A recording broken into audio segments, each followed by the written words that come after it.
welcome. First of all, welcome. This is Unsolicited Perspectives. I'm your host, Bruce Anthony, here to lead the conversation in important events and topics that are shaping today's society. Join the conversation and follow us wherever you get your audio podcast. Subscribe to our YouTube channel, watch our video podcast, rate, review, like, comment, share. Share with your friends, share with your family, hell, even share with your enemies. On today's episode, it's the Sibling Happy Hour. I'm here with my sis, Aundrea. We're going to be dilly-dabbling a little bit. Then we're going to be talking about attachment styles. And then we're going to be talking about the differences in communication between men and women. But that's enough of the intro. Let's get to the show.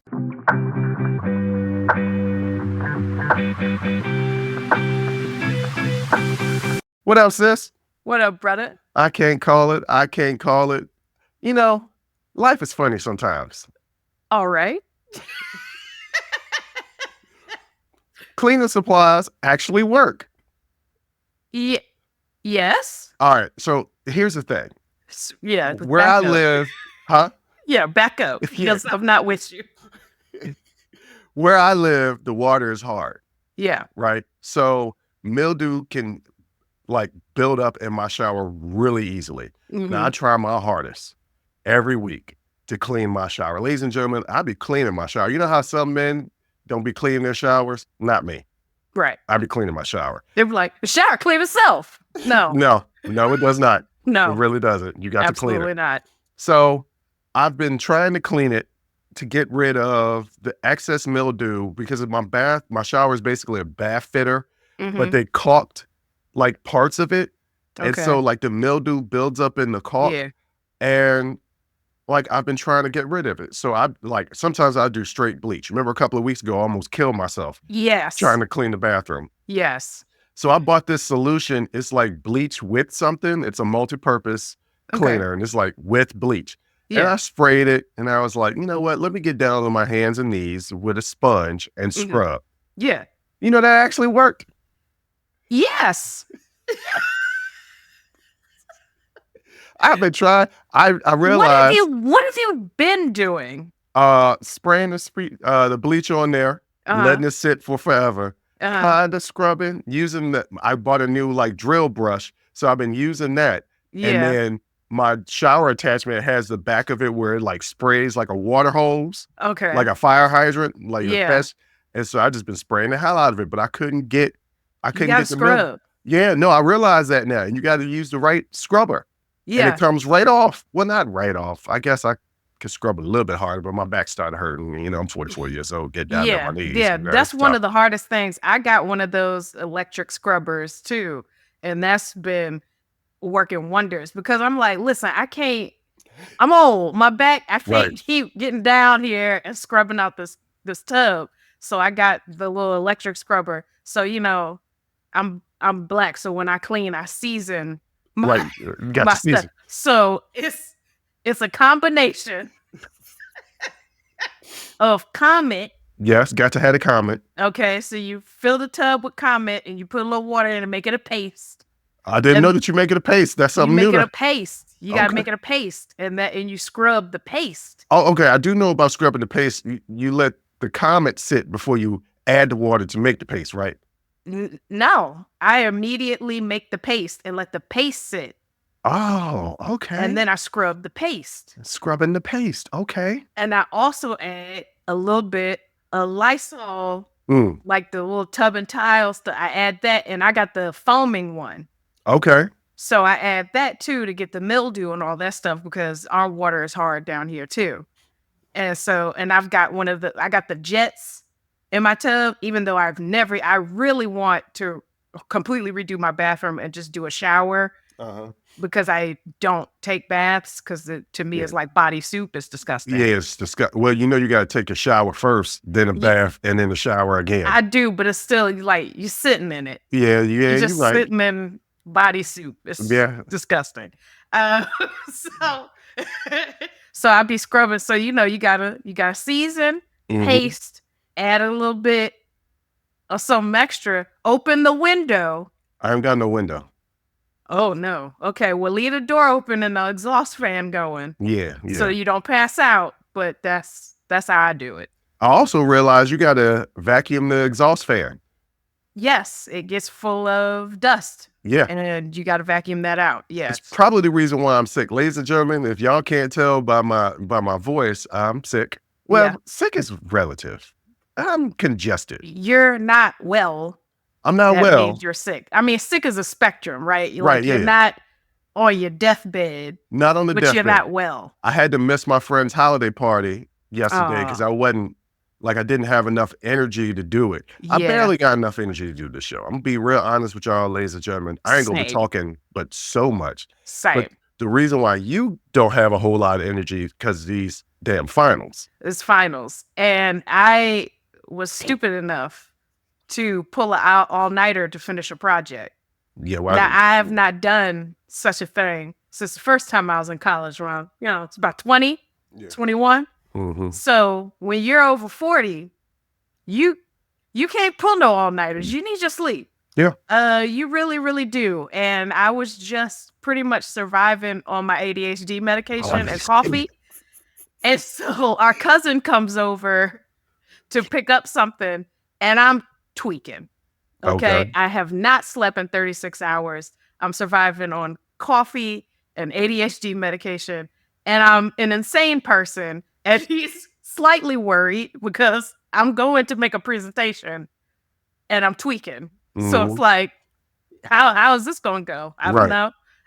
It actually went really well. My professor said our project was next level. So this is the project that you delegated to your group, and then it's like, look, you're gonna do this, and I'm gonna do this. You just took control. Yes. Okay. Well, I do that every time, and our brother put it perfectly, and this is how I choose to internalize it: that I'm not a control freak. I'm a project manager. Okay. So that's are project managers control freaks? Well, you got to be to manage the whole project. Well, there you go. And all the people and all the moving parts, you have to, be on top of your game. So I usually take a leadership role and a project manager role. Mm-hmm. And that's how we still got a paper to write. I still have another exam in a couple of days. So yeah, I'm exhausted, but I did just take a Ritalin, so I will be able to get through this show. Well, also, I want to let the audience know that we're changing some things up a little bit. Mm-hmm. They're like, what the hell y'all doing this time? All right, this is what we're doing. It dawned on me by some of you guys out there that you're either listening or watching the show, but you're not going to do both. Right. And I get it. I don't listen and watch to the same podcast. That's ridiculous. Yeah. So for those people who listen to the show, and by the way, thank you. First of all, thank you. Yes.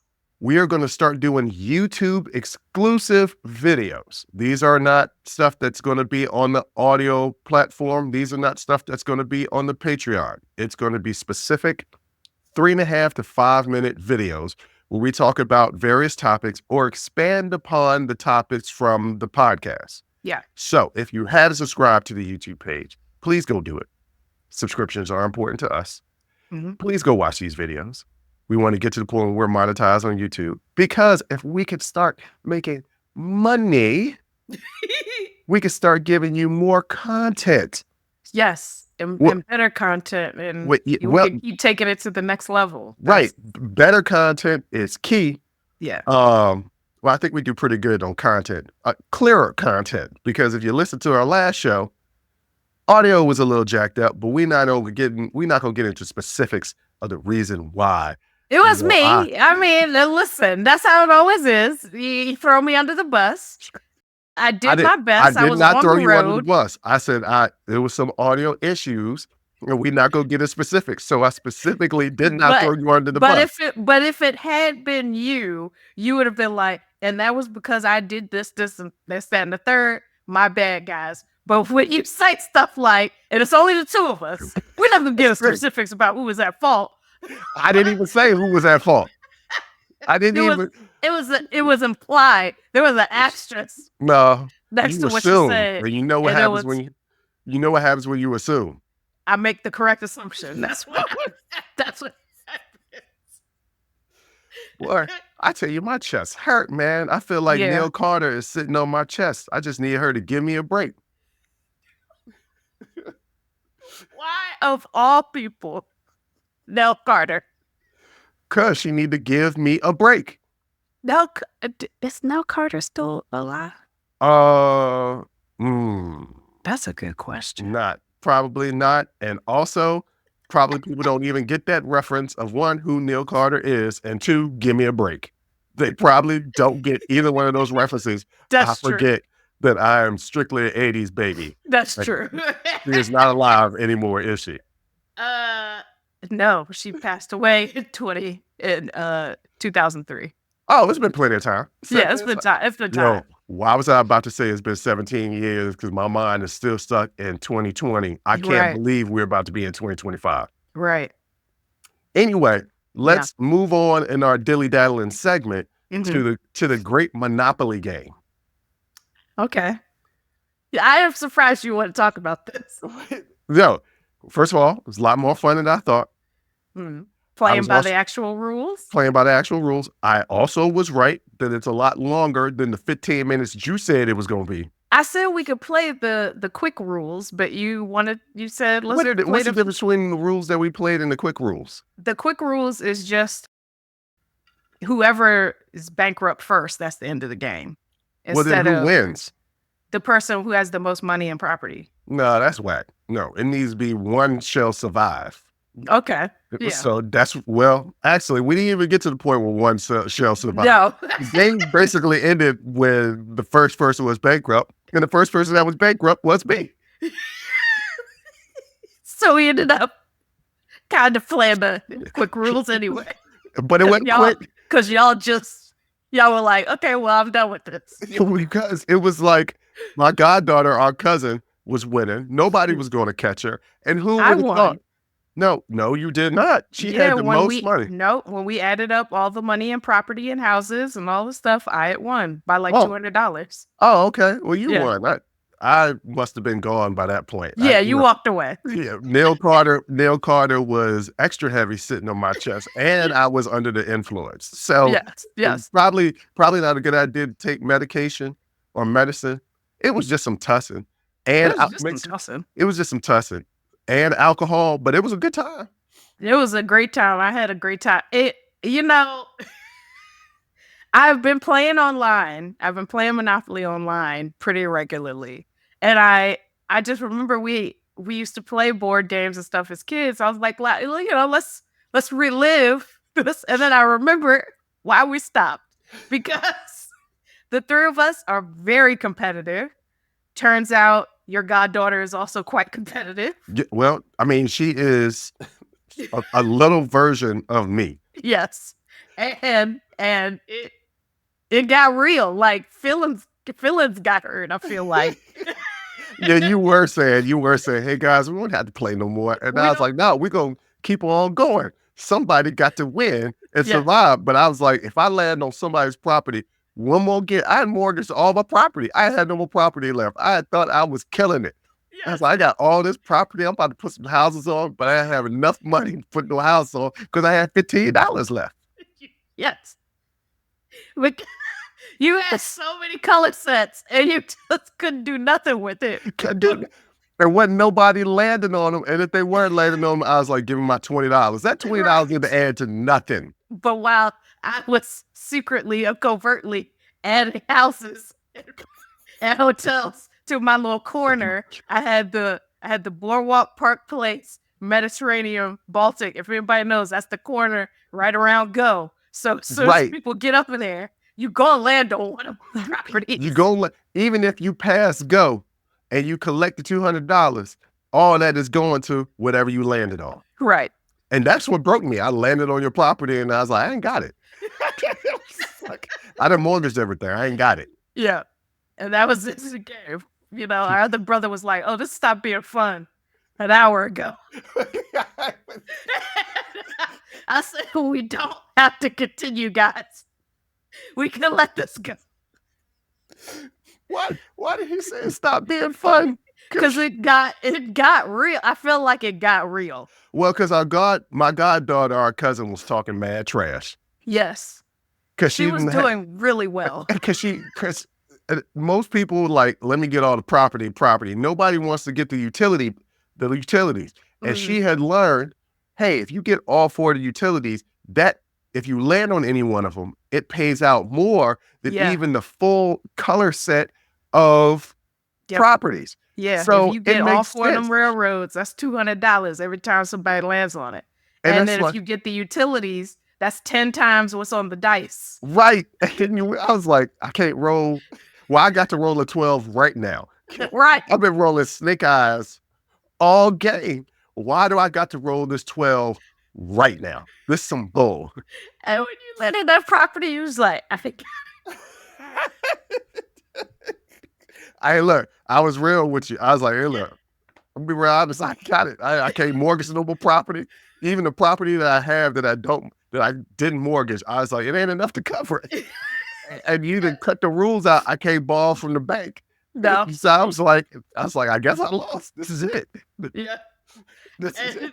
And unfortunately, if you don't have enough to cover that rent, I get all your property and all your money. Oh, that's what it was. Well, that's how you become the tycoon. Oh, okay. Well, look, all my property was mortgaged, so you would have had to pay that off, except for the couple of different properties. And all I had left, literally in cash, was $15. Yeah.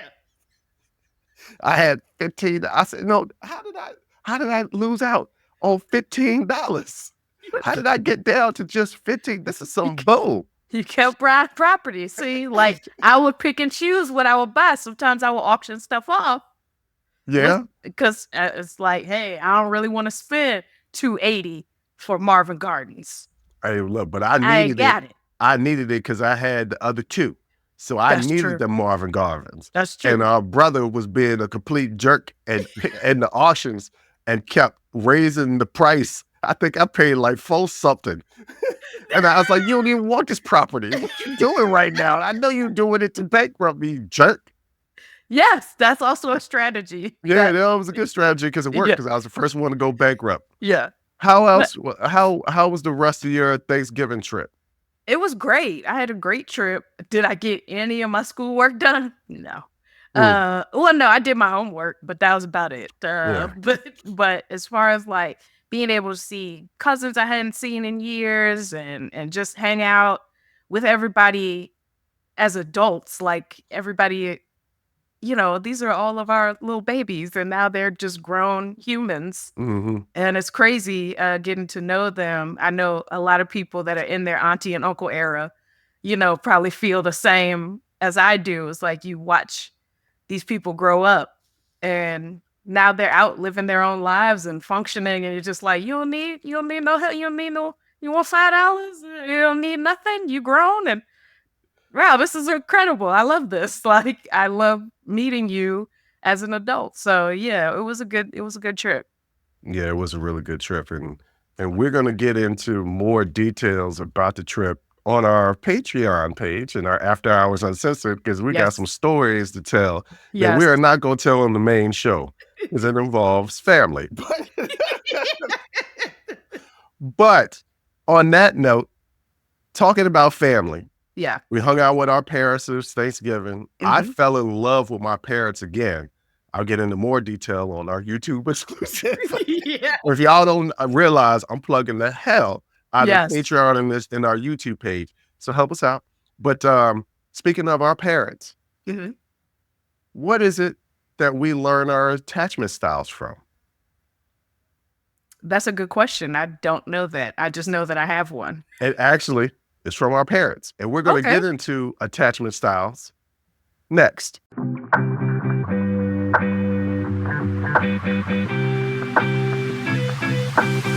Okay, Jay. Attachment styles. What are they?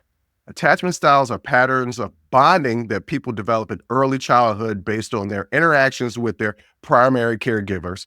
It could be your parents or your grandparents, whoever is your primary caregiver, foster parents, what have you. Yes. These styles can significantly influence how we relate to others in adulthood. There are 4 main attachment styles: secure, anxious, avoidant, and disorganized.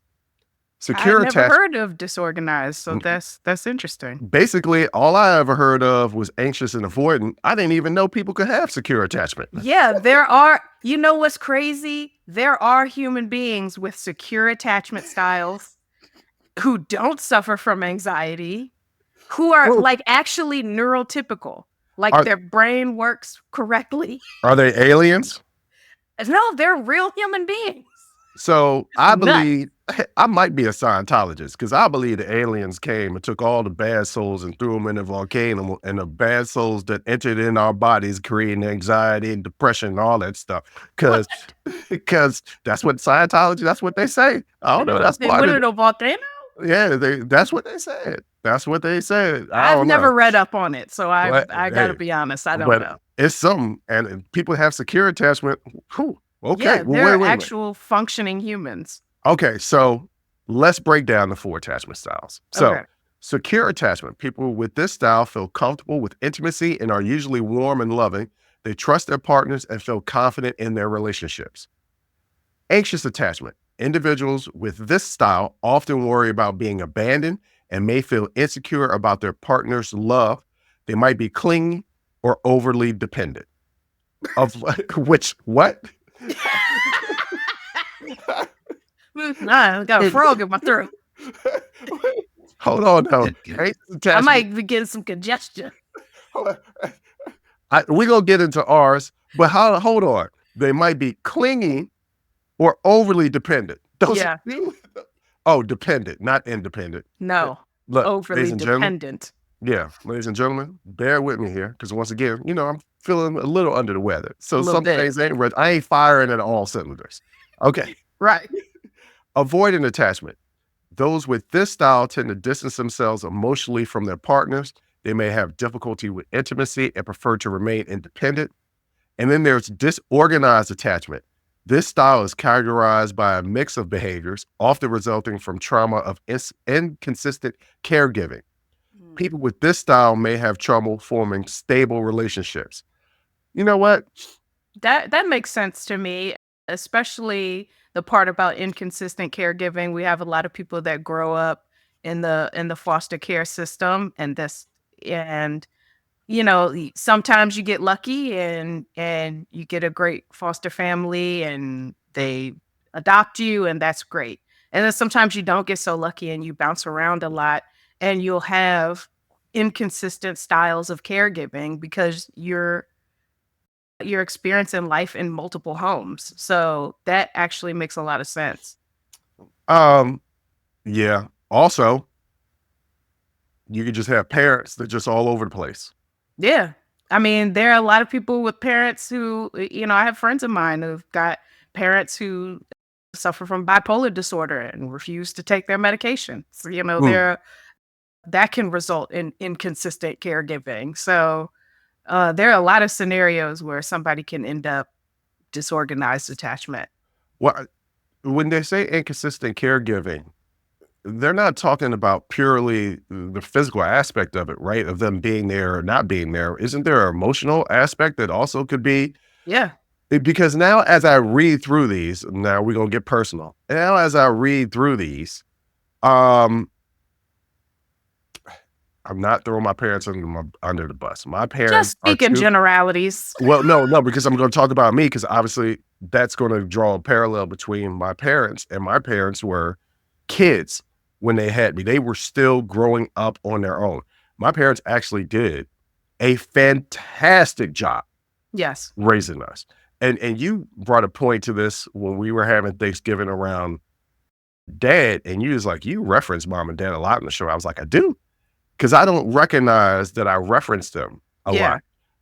What I'm doing, when I'm referencing them is saying how I hope it comes off as how incredible people they actually are to have the circumstances of which I was brought into this world with them barely knowing each other, them being college kids. And I could say that they were kids because now I'm twice the age that they were. And I'm like, wow, they were really kids. And to raise 3 children who are doing pretty well. Yeah. Do we have our issues? Hell yeah, but then everybody has their issues. Yes. I don't, as I span the world, and really get to know people from all different walks of life, we're well more well-adjusted than a lot of people that I come across. Yeah, Like, I mean, we got our issues. it's all a spectrum, right? Like Yeah. you're gonna fall somewhere on this spectrum. Like, let's say specifically, we're talking about attachment. Even if, you know, say for instance, one of the two of us were, say, avoiding attachment. Not gonna say who, but just saying for instance, you know, it's still a Well, spectrum, right? Of right. like how much a person distanced themselves or how much difficulty they have with intimacy, how much they you know, prioritize independence. Like it's still gonna run on a spectrum. Right. And all this is not, when we say primary caregivers, yes, there's a direct correlation between that, but also there's stuff that don't have to deal with the caregivers because disorganized attachment deals with also trauma. Yeah. You know, there is trauma that people experience that has nothing to do with your primary caregivers that leads to certain attachment styles. I know for a fact that I might have disorganized attachment right now, but throughout my life, definitely had anxious attachment. Yeah. Because I have always, and I say this, and I've said it on this podcast before, if I had, and there's been numerous times, two women, I'm talking about romantic relationships, but I'm not a good friend either. But if we talk about romantic relationships, I always have the choice of two women at the same time. It always comes down to that. Yeah. I always choose the wrong woman. Always. Yeah. And it's due to the fact that I have anxious attachment. One really, really likes me and is showing it. Yeah. The other one, not showing it as much. So I gravitate towards the person that's avoiding. Yeah. That's being distant. Why? Because I need them to come here. Yes. Bring your ass over here with me. Be right here next to me. Now, the reason why I said I'm disorganized attachment now is because now I'm avoided. Yeah.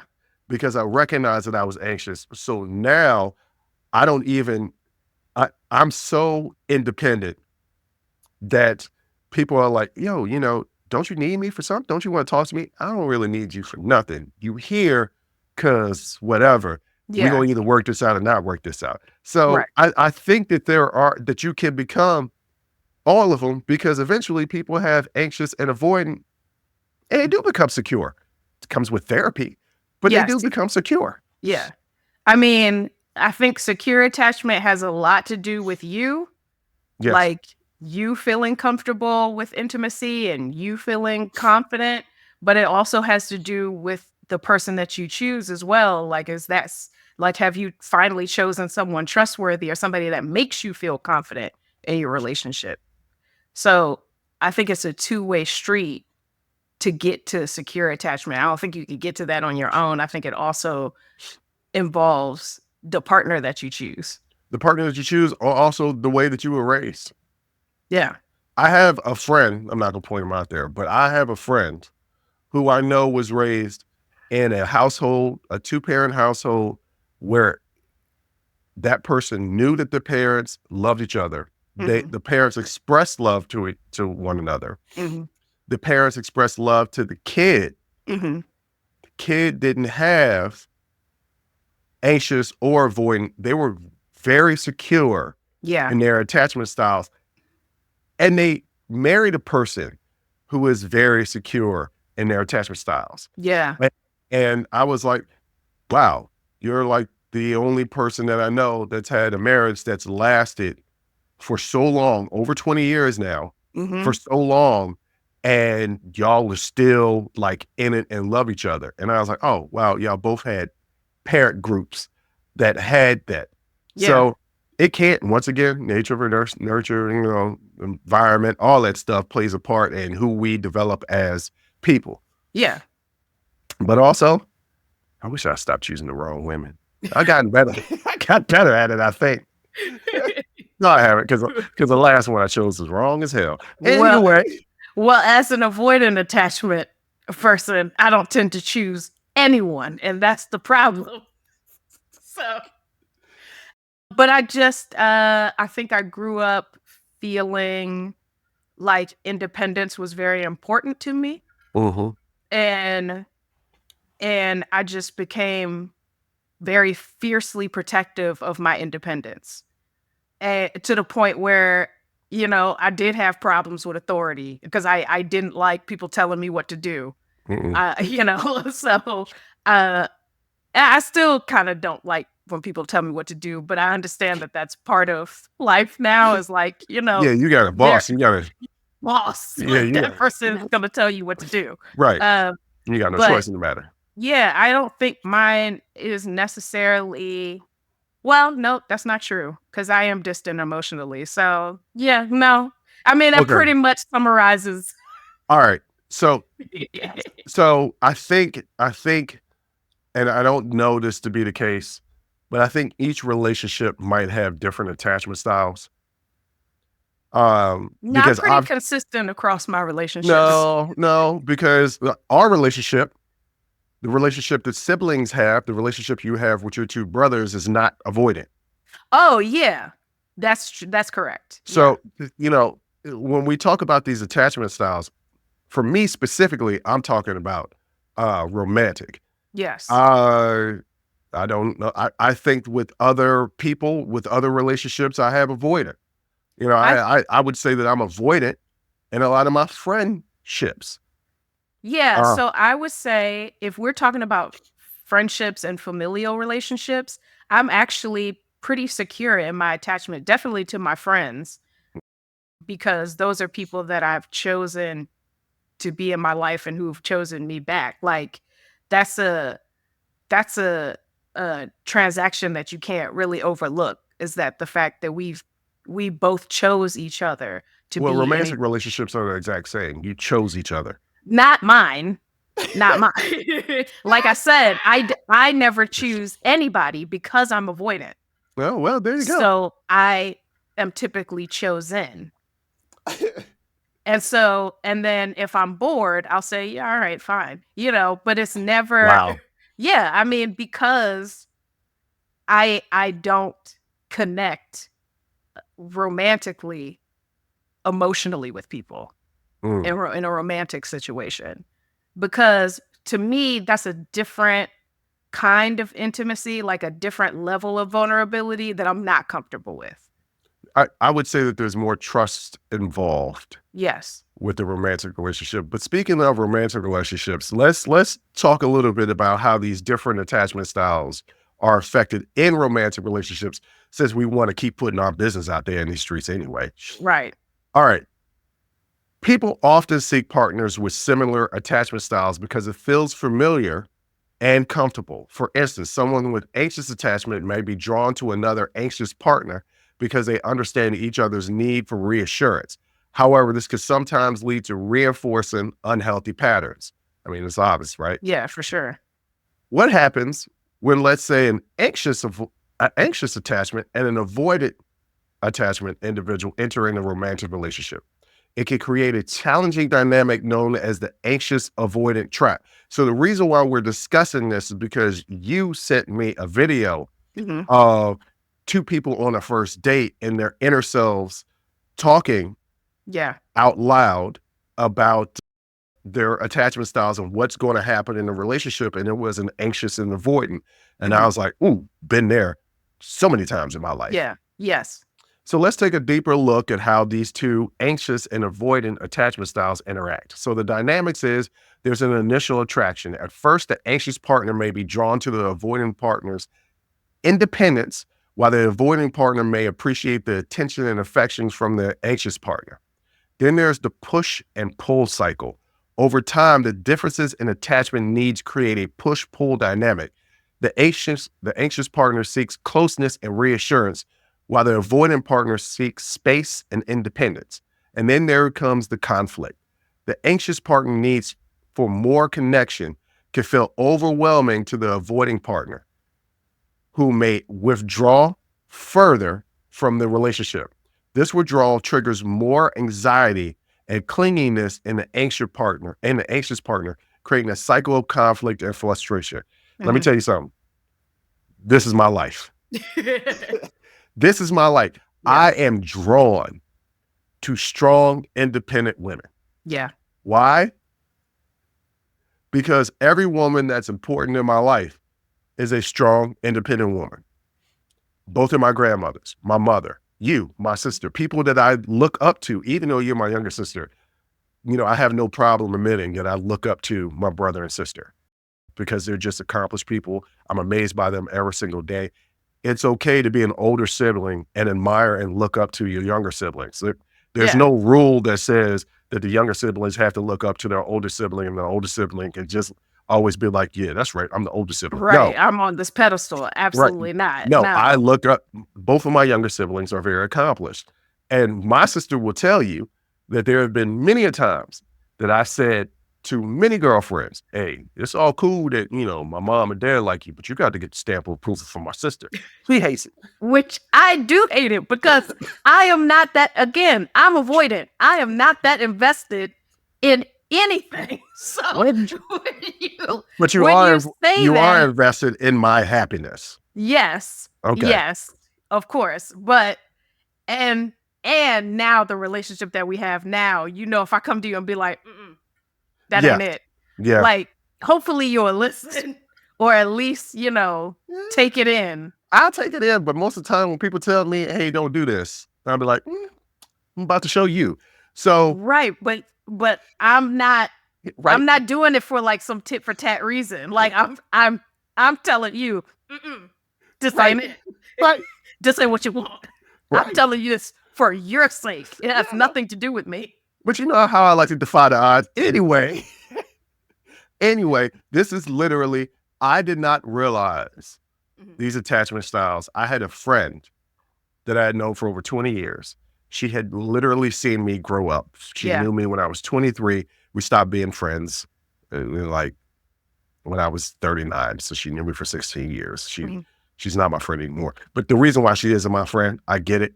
It's because I used to go to her all the time with all of my anxious energy. And she was just like, I can't deal with it anymore. Yeah. You need to go to a therapist. I actually took her advice. I realized that you can't lean on people because people lean on me sometimes. And I'd be like, that's I don't enough. have capacity for this. I don't have capacity. But I realized when she explained the anxious attachment style, I was like, oh, yeah, these strong, independent women that I'm drawn to because I'm looking for a partner. Yeah. Somebody who is equal or better. I'm not looking for somebody to be subservient to me.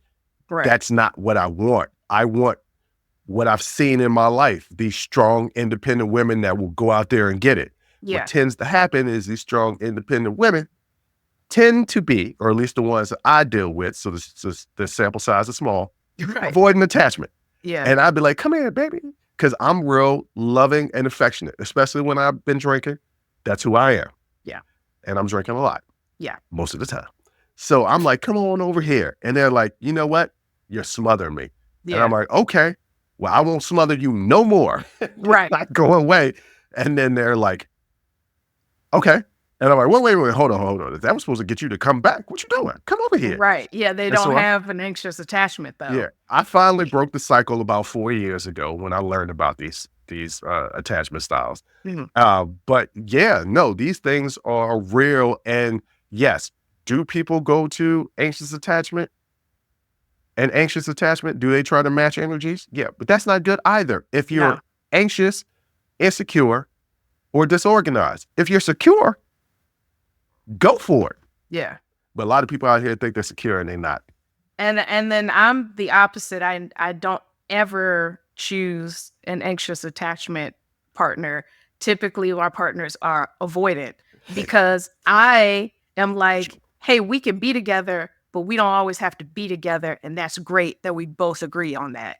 That, hey, you can go over there and I can go over here. And we know high level, 30,000 feet, we're together.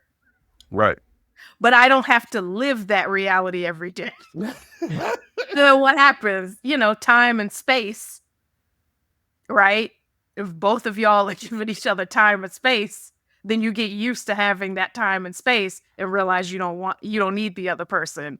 And then, the relationship fades to black. So that's typically what happens with me. And as an avoidant person, I'm usually fine with that. So, Well, you know. I'm going to touch upon one of the words that you just said. Mhm.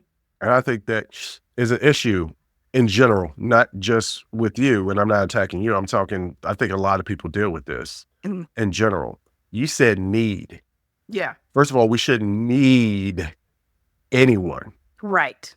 That's the first problem in a relationship. If you say I need them, you done already failed. Yeah. I want them, I think is better. I want to have this person in my life. I want this person in my space. I want to hear from this person. That's different than saying, I need this person in my life. I need this person in my space. I need to hear from this person. But I think with an avoidant attachment style, you don't even get to want, because if the person doesn't feel a need, then you already check out. Like, you've already checked out of it. So it's, like my relationships have to have some utility. And that's just my romantic relationships, because I don't have that same requirement from my family or my friends. So I'm the opposite. I don't require that from my family. I don't require anything from my family. Yeah. From friendship though, it has to be about something. Yeah. Or it's not a friendship to me. There are a lot of people out there, and I know I need to stop saying this because they be hitting me up. A lot. I say it I a already lot. know. I even at this moment know exactly what you're going to say. Yeah, I know. And because people be watching and listening to the show and they're like, so am I your friend? Stop asking. Stop asking me. Right. Because I might give you the real answer. It might not be the answer that you want to hear. Don't ask questions that you don't want to know the answer to. If I interact with you, we cool. We cool. Yeah. Just leave it at that. Yeah. But my friendships, it has to be based in something. Has to be. Well, yeah, I mean, I have to get I can't just be out of it. friends with just some rando. Like, we have to have some commonality. But I don't I will say all of my friends are people that I admire in some way. Like, they have some quality that I don't have, that I'm just like, I find that very cool and I'm drawn to that. So I will say that I don't have anybody in my life that I don't see something inspiring from. But as far as like just requiring anything of them, I don't require anything from my friends or my family. Okay. Like, I don't put that kind of, but I feel like your romantic partner needs to be and has to be different from the other people in your life. That relationship has to be different. Yeah, because ultimately, your romantic partner should supersede everything, because your romantic partner is the person that you're choosing, hopefully, to be your partner in life. Yeah. So that's the most important relationship. It supersedes every other relationship that you should have in your life. Not your run-of-the-mill, I done met this person. Right. We've been kicking it for 3 months. I'm going to put them above everybody else. No, I'm talking about when you've put in the time. Yeah. You've been with this partner for a minute. Yeah. Black measurement of time, for a minute. Right.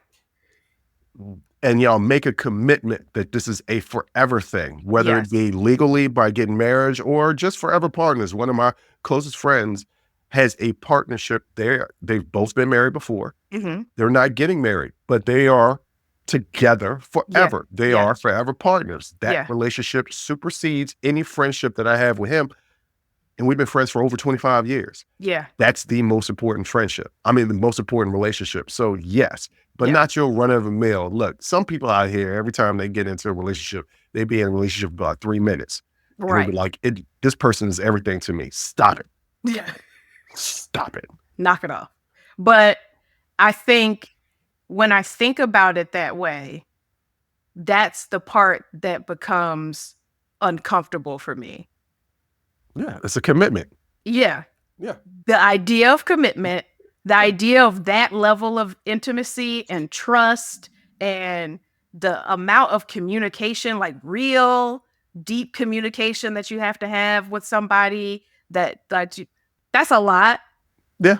That's a lot. Whereas with my friends and my family, it could be a month and we haven't spoken. I pick up the phone, we talk like no time has passed. Like 5 hours. Yeah, keep it pushing, and it's like it doesn't require as much from you as like a romantic relationship requires. Yeah, that's true. So that's the part where it's like, no, thank you. All right. So how are some ways that we can address if you're anxious, avoidant, or disorganized attachment styles? How can you address it? One, self-awareness. Like if you're dealing with a romantic relationship, both partners need to understand their attachment styles. So that's the reason why we're giving you this information and how they affect the relationship, right? Open communication. Honest and open communication about needs and feeling is essential. Both partners should express their concerns and listen to each other without judgment. Yeah. This is key. Without judgment. If it's judgment, then it's faulty in the first place and you need to move on. Right.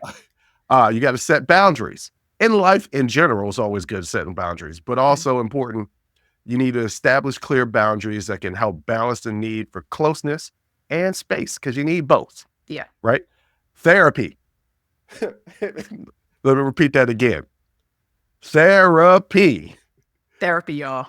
Couples therapy can provide tools and strategies for managing the challenges of an anxious and avoidant dynamic, or anxious and disorganized, or avoidant and a disorganized, or secure in all three of them. Yeah. Go to couples therapy. But also, if you know that you have these attachment styles, and in your romantic relationship, in your friend relationships, in your family relationships, you're having issues.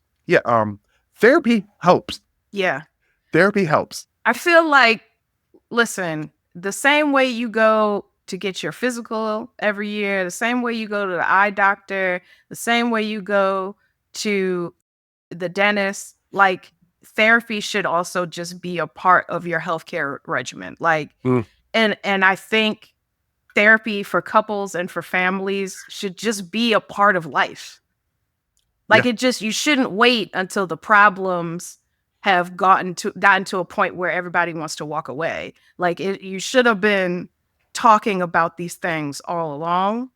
And so I'm a huge proponent of therapy should just be a part of your daily, unless you're one of those neurotypical, secure, attached, people who are just like, I'm fine, great. I'm happy for you. You're a rare specimen, but for everybody else, I feel like therapy should just be a part of life, especially for couples. And in speaking in romantic relationships, but I think this is a broader, everybody needs to take this broader in all relationships. Patience and compassion. Yeah.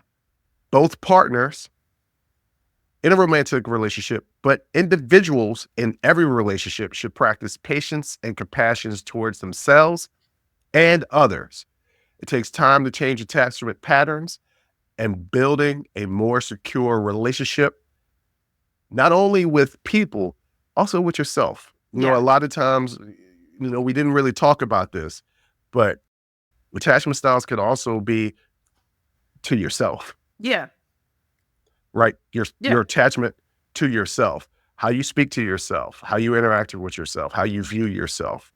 All of this affects you on the inside. So once again, as what you said earlier, therapy helps. It helps. It really does. It's so important. Make it part of your life. Jay. Yeah. There was also something else that you brought up. Yeah. And it was Issa Rae, right? Issa. We're on a podcast talking about how men and women communicate. And we're going to get into that next.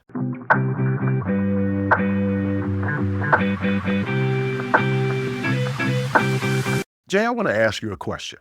Yeah. Why are women like Sherlock Holmes grilling you with magnifying glass while men are like, what's up? Is it a communication style thing, a societal expectation, or is there something deeper going on? I think it's a combination of all three. It is. So the reason why I'm asking this question is because you sent me a video of Issa Rae. Issa. I'm never going to get the name right. I didn't watch Insecure. I'm never going to watch Insecure. Okay. It's a great show. Yeah, no, I don't think so. I think that show would just give me mounds of anxiety. If you watch Curb Your Enthusiasm, you can watch Insecure. And I stopped watching Curb Your Enthusiasm because it gives me mounds of anxiety. Yes. Look, if I watch TV, it's to get away from my anxiety. That's the reason why I watch these superhero shows. It takes me away from anxiety. No, I get it. So I'm like, if it's going to make me anxious, I'm not watching it. I'm like, why am I sitting here, my palms sweaty, mom spaghetti, all that stuff while I watch a TV? It's supposed to be relaxing. Right. But the topic was, on this video was, these two women were talking to each other. And the example that they gave is that one of their boyfriends or their husbands or whatever said, yeah, my friend's getting a divorce. And the woman said, well, like, what's going on? You know, did she find somebody else? Did he cheat? Did she cheat? Did they fall out of love? What's going on? And the man was like, I don't know. I didn't ask all these questions. And as a man, I can't identify with this because I'm naturally messy. Right. So I like to dig in deep what happened. But by and large, men don't really ask detailed questions. Right, right. But women do. Yes. And you were like, I want to talk about this. So I'm going to back up. Let you go. Yeah, I mean, I think what you said is exactly right. Like, I noticed that conversations between men are not detailed. Like, what is the point of a conversation if not to dive deeper into something that somebody is saying? Like, when women talk about things with each other, we go into detail, we ask follow-up questions, like it's a conversation. And I feel like, do men care? Like, what is holding you all back from sometimes having those deeper conversations or asking those follow-up questions? Because I know a lot of communication in heterosexual relationships, right, is women talking about, you don't talk enough.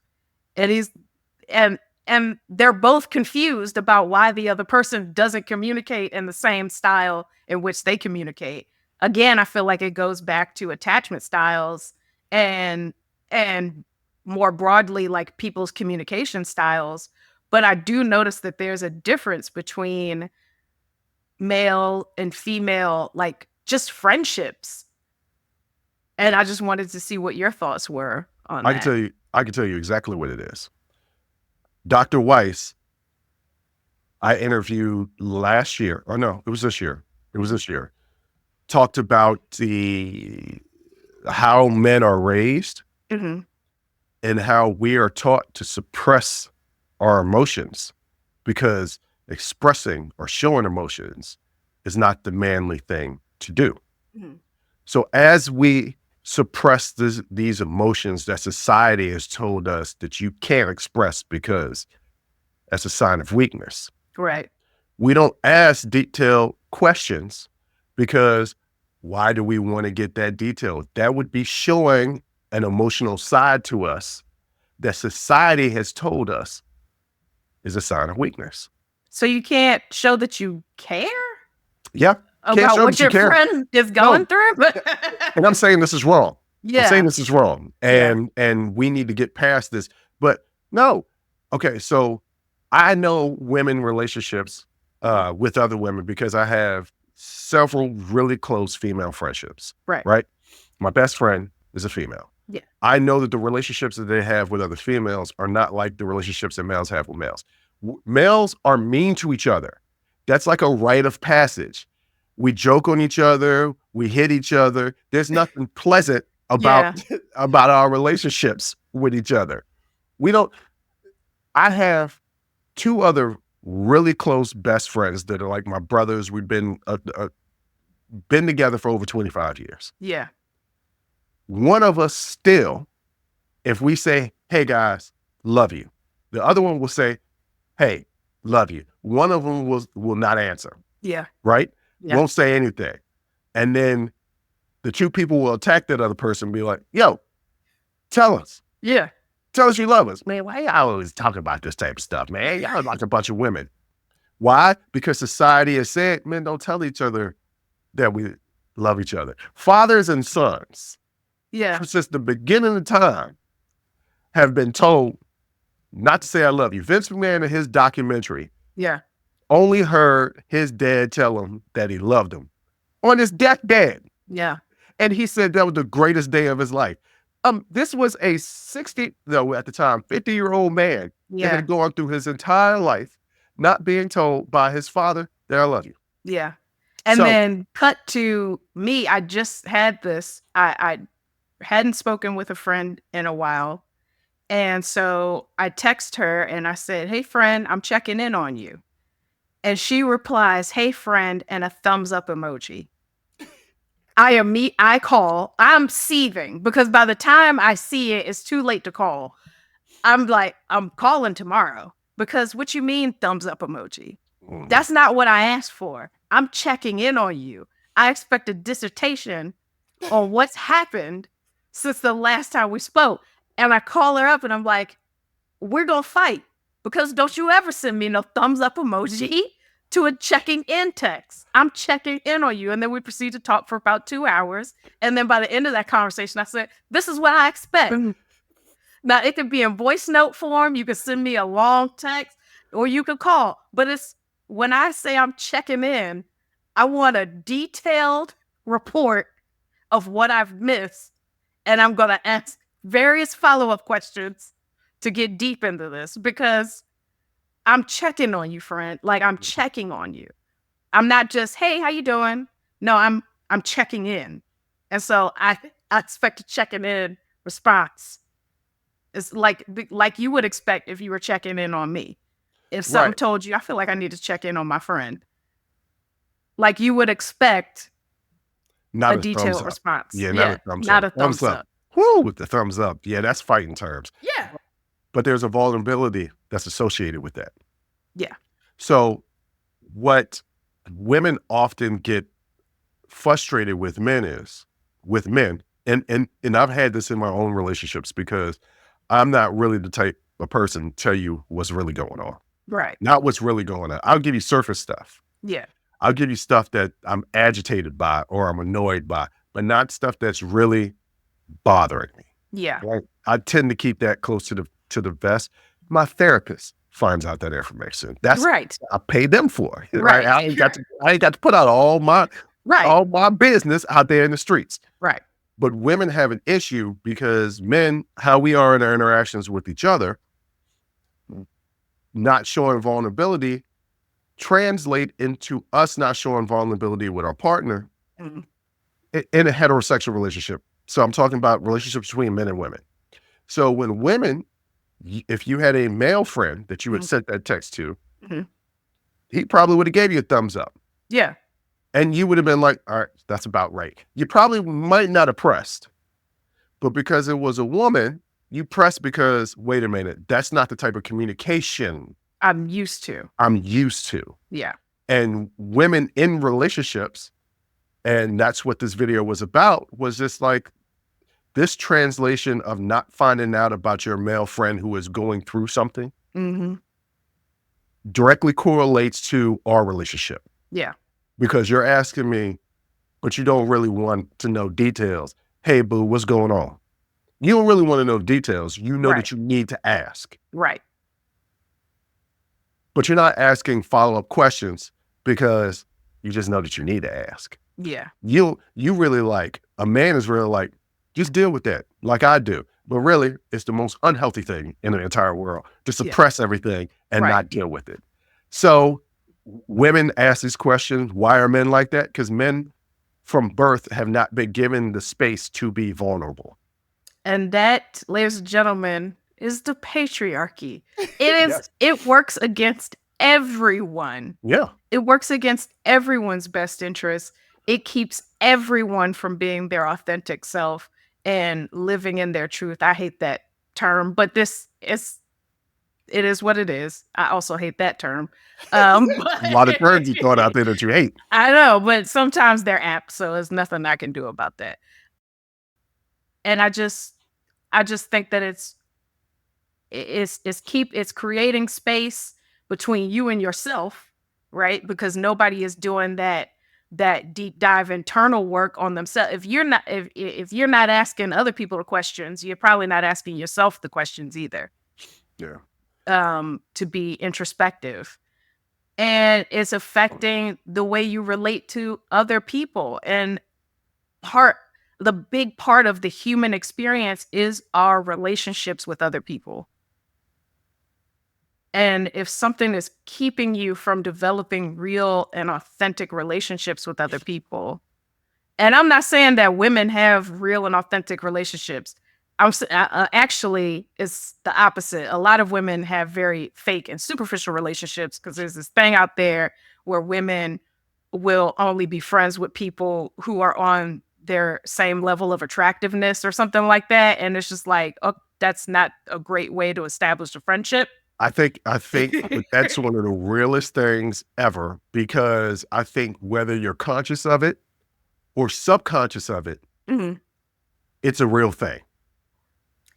Yeah, but I don't think you can you really develop a real Do you have one relationship? ugly friend? Do I have an ugly friend? No, I Yeah. don't think any of my friends are ugly. Right. I don't have not one ugly friend. So I think people tend to it's groups, like it's high school, right? Like Yeah. even in adulthood, we tend to gravitate towards people that are kind of similar. And it could be in ideology of life, personality, or attractiveness level. Whether you are conscious, I think that's some of the realest thing ever. People that are conscious of it, Yeah. they're just out there saying, it is what it is. I know you hate Right. the expression, but they're like, Yeah. I only got good looking friends. Now I- to search out for only good looking friends, all right, that's a little different. But I Right. think that subconsciously we're doing it anyway. I don't I don't know. I don't know that I really I think that it's hard to consider someone a friend that you think is ugly. You know what I'm saying? Like I don't think but what I'm talking about is this baddie culture. And it's like, okay, other people see this person as a baddie. So this is the person that I'll be friends with Is that because then strictly an Atlanta thing? I don't think so. I think this is a thing. And like and then you see women going on these trips together and their friendships falling apart. And they be like, we've been friends for 10 years. No, you haven't. Y'all been All right. hanging out for 10 years. But this We is a done whole nother detour. conversation. Yeah, this is a whole nother conversation. I do want to bring something back to vulnerability and men not opening up and sharing, and women saying that that's what they want. No, they don't. They're lying to themselves. They may think that they want it, but they're also wrapped up in patriarchy as well. Yes. And think that the strong, silent type is the man that I want. Yeah. But there's a podcast that I've never really listened to the whole show, but the clips come up on my Instagram all the time. I think it's Tonight's Guest or something like that. They're always talking about relationships, and there's a real thoughtful brother named Trip that's on there. Yeah. And he says, what a woman asked him, what do you do when a man is more sensitive than you? And he pointed out, he was like, what's more sensitive? The fact that he's opening up. You want him to be hard all the time, but you don't want him to be hard with you. You want that softness. Where is he supposed to learn that softness if he's taught and told to be hard all the time? Right. So women talk about, yeah, I want him to open up more. No, you don't. No, you don't. You think you do. Yeah. But it goes against what you've been taught what men are.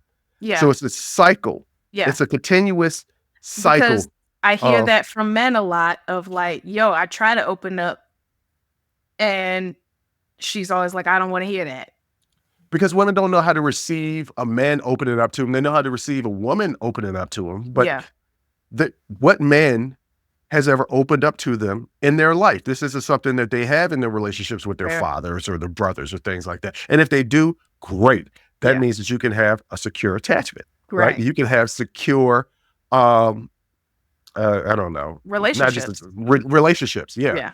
But like if they've not been taught from their primary caregivers or people that they've grown up with that, hey, a man opening up is not a sign of weakness, and you're in a relationship now, and you've been saying to him, I'm talking to women out there, you've been saying to your man, I want you to open up, and he starts to do that, and then you're like, well, I don't know how to deal with this because this has never happened to me before. I don't even know how to deal with a man opening up to me.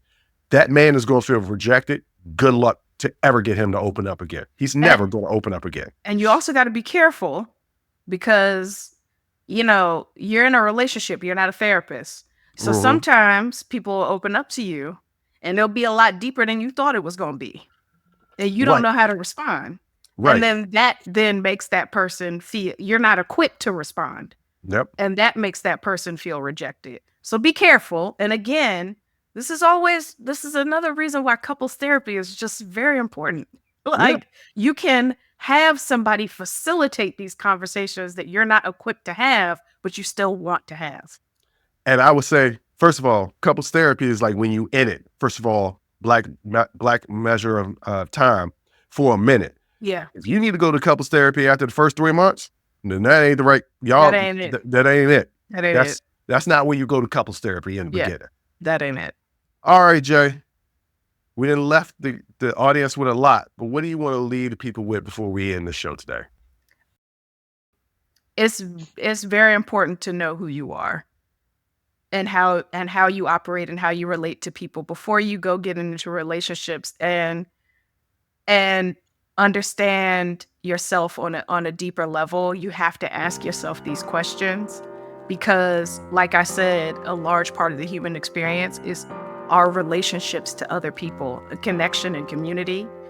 And if you find in your life you don't have anybody when you're really, really going through it that you feel comfortable or safe calling, that's not always a reflection of the people in your life. It's about how it can also be a reflection about how closely you let people in to see that side of you, for you to feel comfortable with opening up to them. So dig a little deeper into yourself and understand who you are before you go out here terrorizing people. Keyword, therapy. And on that note, I want to thank you for listening. I want to thank you for watching. And until next time, as always, I'll holla. Whew. That was a hell of a show. Thank you for rocking with us here on Unsolicited Perspectives with Bruce Anthony. Now, before you go, don't forget to follow, subscribe, like, comment, and share our podcast wherever you're listening or watching it to it. Pass it along to your friends. If you enjoy it, that means the people that you rock with will enjoy it also. So share the wealth, share the knowledge, share the noise. And for all those people that say, well, I don't have a YouTube. If you have a Gmail account, you have a YouTube, subscribe to our YouTube channel where you can actually watch our video podcast. But the real party is on our Patreon page, After Hours Uncensored and Talking Straight-ish. After Hours Uncensored is another show with my sister. And once again, the key word there is uncensored. Those are exclusively on our Patreon page. Jump onto our website at unsolicitedperspectives.com for all things us. That's where you can get all of our audio, video, our blogs, and even buy our merch. And if you're really feeling generous and want to help us out, you can donate on our donations page. Donations go strictly to improving our software and hardware so we can keep giving you guys good content that you can clearly listen to and that you can clearly see. So any donation would be appreciated. Most importantly, I want to say thank you for listening and watching and supporting us. And I'll catch you next time. Audi 5000. Peace. Cycle stays the same.